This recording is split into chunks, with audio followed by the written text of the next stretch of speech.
নরসিংদীর শিবপুর বাসস্ট্যান্ডের সামনের ব্রিজ ও ফ্লাইওভারের সংযোগ সড়কের বেহাল দশা নিয়ে ভোগান্তিতে পড়েছেন সাধারণ মানুষ। বিস্তারিত জানাচ্ছেন আমাদের প্রতিনিধি ফজলে রাব্বি। সময়ের জনপ্রিয় ডিজিটাল প্ল্যাটফর্ম বেঙ্গল নিউজ 24-এ আপনাদের স্বাগতম।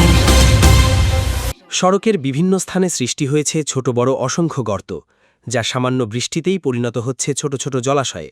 ফলে প্রতিদিনই দুর্ভোগে পড়ছেন যাত্রী, চালকসহ সাধারণ মানুষ। নরসিংদীর শিবপুরের এই সড়ক ব্রিজের ফ্লাইওভারের সংযোগ সড়কটি দীর্ঘদিন ধরে রয়েছে বেহাল অবস্থায়। সড়কের এখানে সেখানে সৃষ্টি হয়েছে ছোট বড় অসংখ্য গর্ত। সামান্য বৃষ্টি হলেই এসব গর্তে জমে যাচ্ছে হাঁটু সমান পানি। ফলে প্রতিদিনই দুর্ভোগে পড়তে হচ্ছে যাত্রী, সিএনজি, অটোরিকশা ও বাস চালকদের। স্থানীয়দের অভিযোগ, গর্ত আর জমে থাকা পানির কারণে যানবাহন চলছে ধীরগতিতে, আর এতে করে দিন দিন বাড়ছে দুর্ঘটনার ঝুঁকি। এ বিষয়ে কথা হয় কয়েকজন যাত্রী ও চালকের সঙ্গে। তারা জানান, দীর্ঘদিন ধরে এই সমস্যার কারণে প্রতিদিনই তাদের পোহাতে হচ্ছে চরম ভোগান্তি। কারণ হলো আমাদের যে আমরা সিএনজি চালাই, এই সিএনজি চালাইতে গিয়া আমাদের এই রাস্তার কারণে ডাবল খরচ হয়। এক হলো ডাবল খরচ, দ্বিতীয়ত হলো আমাদের যে সময়, সেই সময়টা অনেকটাই অপচয় হয়।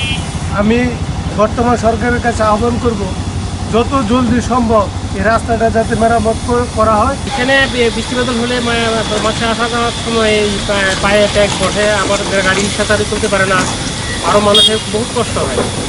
ওই কামটা ভালো আছে, অনেক দিন ধরে গেছে, একটা মানুষ আসতে পারে না, যাইতে পারে না, অনেক সমস্যা হচ্ছে। মানে আমার এই রাস্তাটা দ্রুত যাতে হয়, আমরা প্রতিদিনই দুর্ঘটনা হচ্ছে। এই দ্রুত যাতে হয় আমরা সরকারের কাছে দ্রুত সড়কটি মেরামতের জোর দাবি জানান তারা।